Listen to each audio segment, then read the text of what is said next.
последнее время у людей все больше и больше хобби. Кто-то рисует, кто-то из глины лепит, а кто-то на гитаре играет, а кто-то просто залипает в ТикТоке и покупает очередные вещи для своего любимого дела.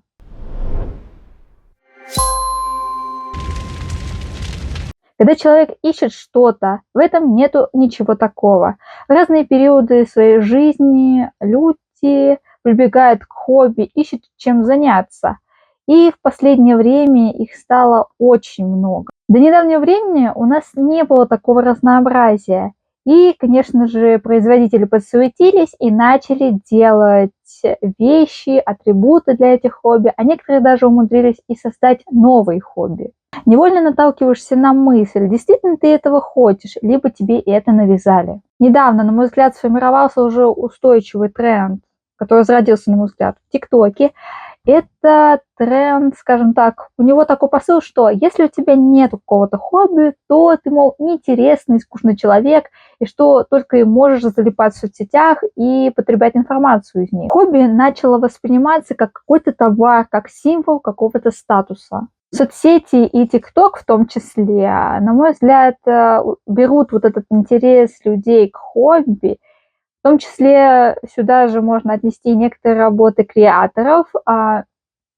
Они берут вот этот интерес и пытаются что-то нам внушить и продать через экран друг другу. Хобби, на мой взгляд, отражает интерес человека к какому-то делу и, скажем так, показывает часть его индивидуальности и часть его личности. Ну, к примеру, рукоделие. Например, какие-нибудь подвесы на сумки.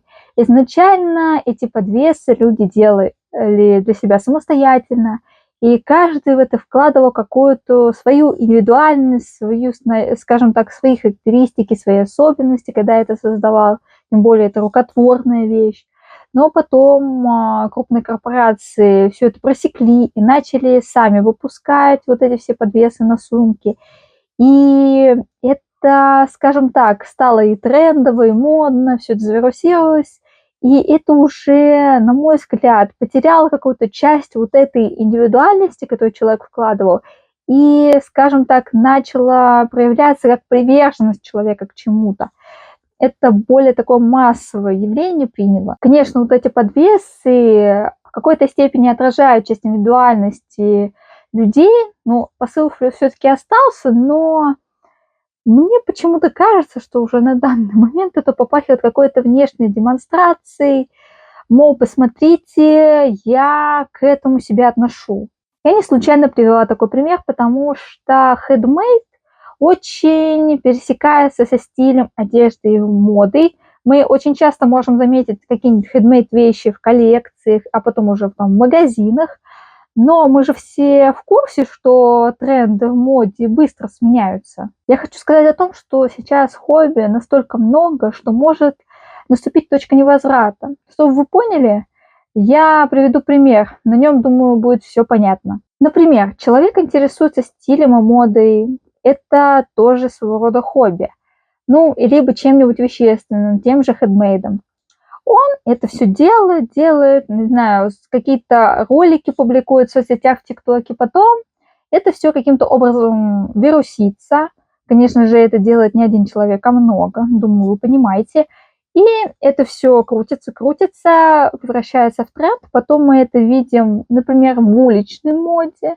Потом внезапно мы это видим на подиумах или в магазинах.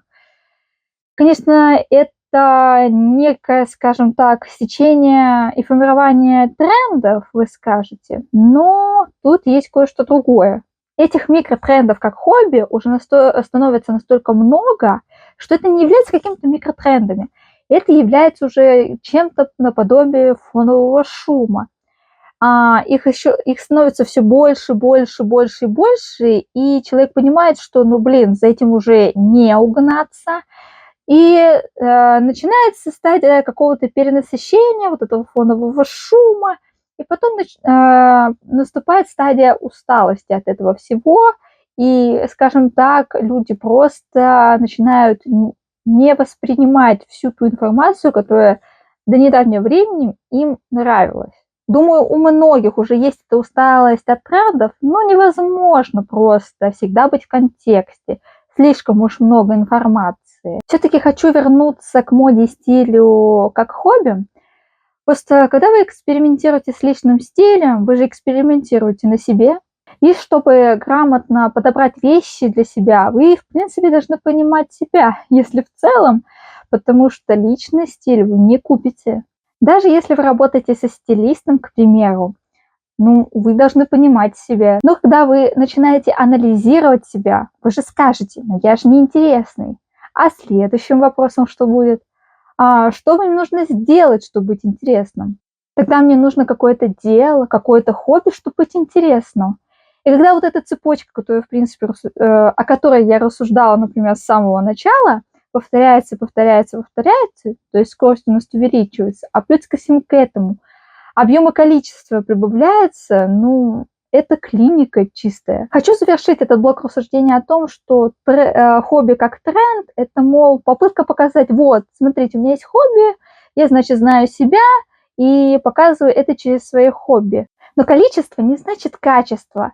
И тем более это не является действительным отражением чувств, которые люди вкладывают в свои хобби. Это уже больше действительно смахивает на какой-то товар. Еще одним аспектом, связанным с хобби, которое я заметила, можно отнести то, что люди, когда публикуют в соцсетях там свои работы, то, что хобби, которым они увлекаются, уже не хотят найти единомышленников в каком-то ключе, а уже хотят относить себя, например, к какой-то группе, быть приверженцем чего-то. Этому подвержены больше молодое поколение, начиная там с зумеров, к примеру, на мой взгляд.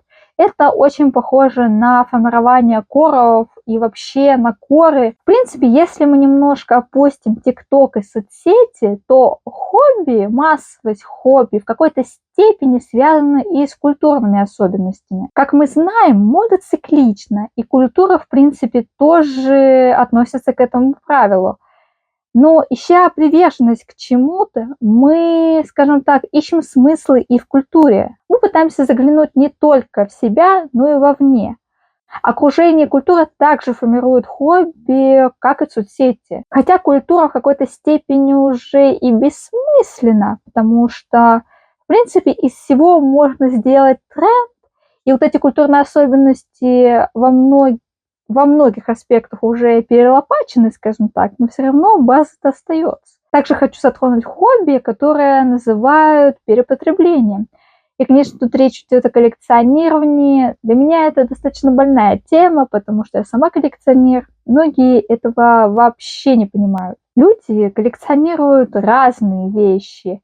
Коллекционирование отражает какую-то степень индивидуальности человека. Это не просто какое-то банальное перепотребление. Многие компании путем маркетинговых уловок пытаются нас убедить, что нам, например, нужно более одного продукта из линейки, и это вот как раз ближе к просто обычному собирательству даже. Это не коллекционирование. Когда человек это уже как-то в голове осознал, понимает, что это предмет коллекционный для него лично, тогда это уже приходит в какую-то стадию коллекционирования. А до этого это действительно смахивает на просто обычное собирательство, либо перепотребление.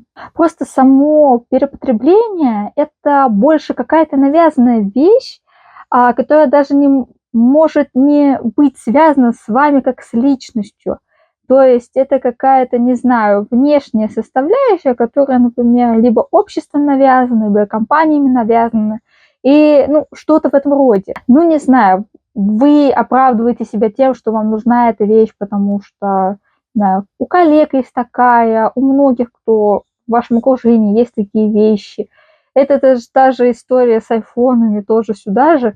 Но я не скажу, что это коллекционирование. Просто коллекционирование – это больше тоже своего рода собирательство, но это больше, когда ты отражаешь в этих вещах свою часть индивидуальности. Вот это вот ближе к коллекционированию. Если подытожить, то хобби как тренд, как товар – это уже достаточно сформированный тренд, сформированная такая часть, но хобби создано для того, чтобы кайфовать от него. Это не просто про какую-то показушность и мнимый статус. На этом все. Спасибо, что были со мной. Прошу поддержать это видео лайком, а лучше подписаться, чтобы пускать следующие мои видео.